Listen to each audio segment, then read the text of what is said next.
9 months. 9 months. So Austin, you have begun the journey of learning. Begun the journey of learning about things. And what you've begun to do, we all have continued to do as we learn in life.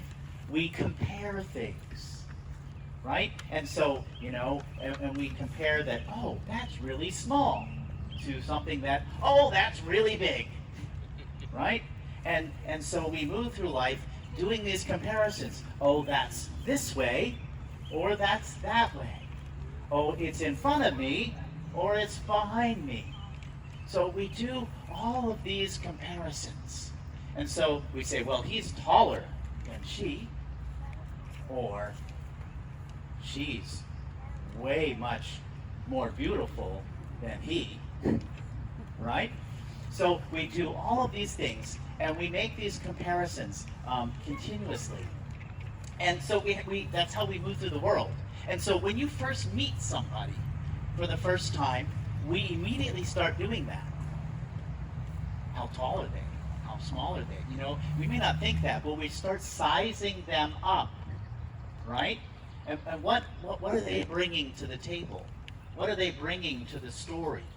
And then we try to figure out, what do they think about things? Where are they on the political spectrum, if that's important to you? Where are they Christian? Are they American? Do they speak English? Do they speak other languages? Right? We do all of these kind of evaluations of one another and of people, and trying to put them in a category. Because we think the more we know about somebody, the more we potentially are able to resonate with them. And the more we might be able to control them. The more we know about someone, the more we might be able to influence them. And if you notice, when you know things about people, and you know about them, and they're in your realm of experience, oh yeah, they're an Eagles fan, then, well, hey, I must like them. That is, if you're an Eagles fan, right? And so we start doing these things, and we start kind of balancing them out. But then when we bump into things and situations that we haven't had before, we haven't experienced before, we immediately kind of push back and like, oh, that's weird, that's different. I'm not sure I like that. I'm not sure I understand it. And so we sometimes go to say, we put that as false. Things we know and are comfortable with, oh, that's true. But things over here, sometimes we're quick to put them over into a false category, or, a suspect category, just because we're not familiar with it. That's what this whole story of the garden is about. It's about telling us and reminding us about this situation in life. So here, reminder, here's the story. So remember, the story in the garden is not a fictional account, right? Right? It's what we call an archetypal story. Kind of like the little engine that could. We know that the little engine could didn't exist. But it still has an important message, right? That story has an important message. So this story in the garden is an important message. And so what happened right before the reading today is that God had made the creation for the man and the woman, and they were to eat anything and do anything they pleased, except for eat of this one tree. And so there were two major trees in the garden. One is the tree of life, and then the one is the tree of good and evil.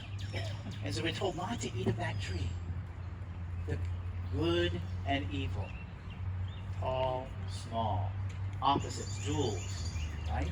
Don't eat of the tree of looking at everything in life with a dualistic eye. Don't eat of the tree that says either the person's here or the person's here. Because what it does is create tension, right? And so what do we have? The tension between the humans and the reptile in this case. The snake gets a bad rap, but then again, remember, it's just an image in the story, right? And so it's not really have to do anything about a real snake. It has to do with Well, actually, there's um, a little part of speech that we can't get in English that happens in the Hebrew. Um, and that actually the reason they use the word snake, because there's a pun there with relation to snake and nakedness and cunning and peoples and smoothness and nakedness and cunning. But I won't get into all the detail there, but in Hebrew it's actually kind of funny. But so here's the deal. The idea of the story, Austin, is that life as, where'd he go? Oh, there he is, okay. is that um, is that you're going to learn, and we're always taught to put everybody in categories, but be careful of that. Be careful of putting everybody in categories. That we want to see life, because when that happens, as soon as we start putting people in categories, we start having tension. Right? And so here at this baptism, we celebrate that God's love is for you. And that God's love is for everybody here today. But today specifically, we're making it a point to say it's true for him. And so God approaches us all the same way, not putting us in categories, wanting us to continue to come and enjoy life and to not get caught up in this process of seeing things as binary, seeing things as dual, only this side or that side.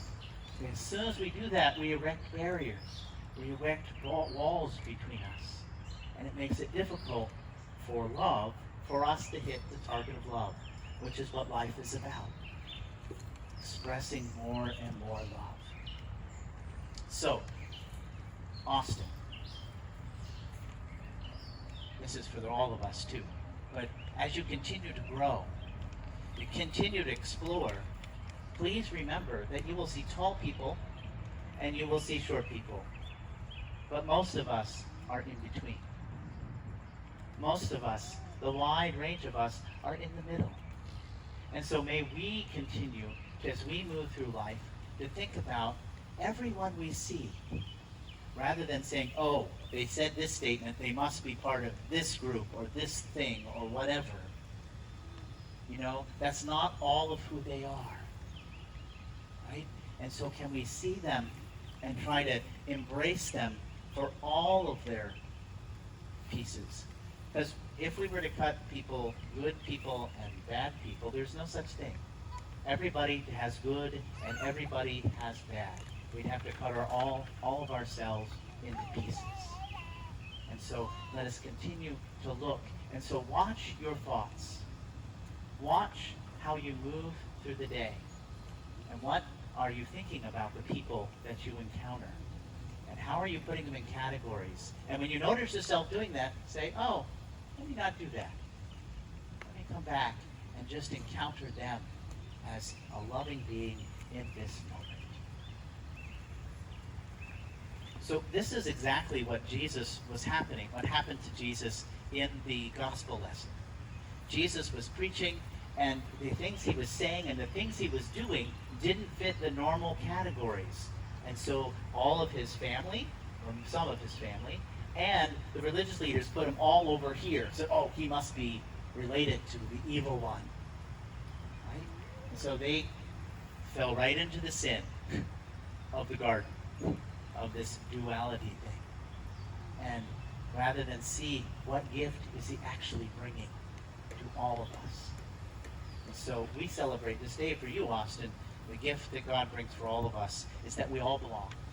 We're all included. We're all loved. We're all given the possibility of life, and may we sustain that and do that for one another.